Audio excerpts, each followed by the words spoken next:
Il ne reste plus rien, juste des traces fantomatiques, des fragments engloutis sous une couche de poussière qui s'épaissit jour après jour. Ce qui était autrefois un chez-soi s'est transformé en une sorte de paysage brisé, figé entre l'abandon et la négligence. Des lampes vacillent faiblement, comme si elles tentaient, impuissantes, d'éclairer ce chaos de détritus, de bouteilles vides et de souvenirs épars. La seule chose qui reste immaculée dans cette scène de ruine, c'est un ordinateur, la dernière encre d'une réalité qui semble glisser hors de portée. Les jours, ou peut-être les nuits, il est devenu si difficile de les distinguer, s'écoulent comme un rêve fiévreux, prolongé et grotesque.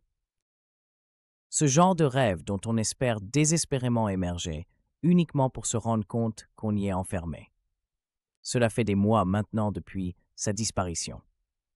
Perdre quelqu'un, cela laisse toujours une marque, bien sûr. Il y a le deuil, la tristesse, mais aussi un coup invisible qu'on ne comprend pas toujours immédiatement, la perte d'une partie de sa propre dignité. Mais cette fois, c'était différent. Une douleur nouvelle, une douleur qui refuse de guérir. Normalement, quand on perd quelqu'un, il y a une sorte de clôture, même fragile. Mais quand quelqu'un disparaît, vraiment disparaît, englouti dans l'obscurité sans laisser de traces, cela crée un vide, une blessure béante qui ne se referme jamais, une note de bas de page sur votre propre vie qui s'efface lentement au fil du temps, mais dont l'absence hurle dans le silence.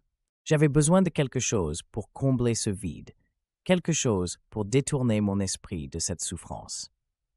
C'est là que je suis tombé sur une salle de chat. À dire vrai, je n'avais jamais été attiré par ce genre d'interaction virtuelle. Mais quand on atteint un point si bas, le moindre fil d'espoir semble valoir la peine d'être saisi. Puisque je ne pouvais pas, ou même ne voulais pas, sortir de chez moi pour voir quelqu'un en personne, cette alternative semblait parfaite. Derrière les écrans, nous pouvons tous être anonymes, invisibles si nous le voulons. Et c'est profiter Internet Indio et chercher un exutoire. Si vous avez déjà été sur l'un de ces sites de discussion, vous savez ce que je veux dire quand je dis que c'est un véritable bazar.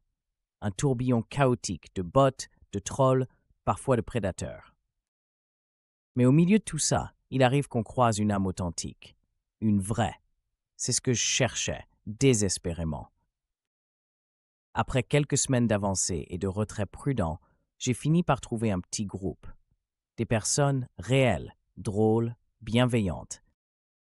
Pour la première fois depuis des mois, j'ai ressenti quelque chose d'humain, une connexion, l'espoir fragile qu'il était encore possible de supporter la douleur, si minime soit-elle. Ils m'ont appris à naviguer dans cet espace étrange et numérique, à reconnaître les pièges. Les spam-bots étaient légion, faciles à repérer pour la plupart, des réponses génériques, des tentatives douteuses pour soutirer de l'argent ou des imprécisions normales. D'autres, cependant, étaient si sophistiqués que parler à eux donnait presque l'illusion d'une véritable conversation humaine. Effrayant, quand on y pense. Une sorte de reflet déformé de l'humanité. Avec le temps, je suis devenu plus actif, plus impliqué dans cette micro-société numérique. Ils m'ont même confié une petite responsabilité, superviser les nouveaux arrivants et filtrer les bots. Une distraction supplémentaire, une raison de sortir un peu de ma propre tête. Un jour, alors que je scrutais les messages dans le chat, un utilisateur sous le pseudonyme Lazarus est apparu. Son entrée dans la salle de discussion était simple, mais désespérée dans son insistance. « Quelqu'un veut parler ?» Les messages se répétaient, inlassablement. Et inlassablement, il était ignoré. Ceux qui remarquaient ces mots semblaient le prendre pour un bot. Un spam ainsi, une classique. Mais je n'étais pas aussi sûr qu'eux. Quelque chose dans ces messages, dans leur cadence, me semblait humain, authentique. Peut-être que c'était ma propre solitude qui me faisait projeter une connexion là où il n'y en avait pas. Mais l'instinct est parfois plus fin qu'on ne le croit.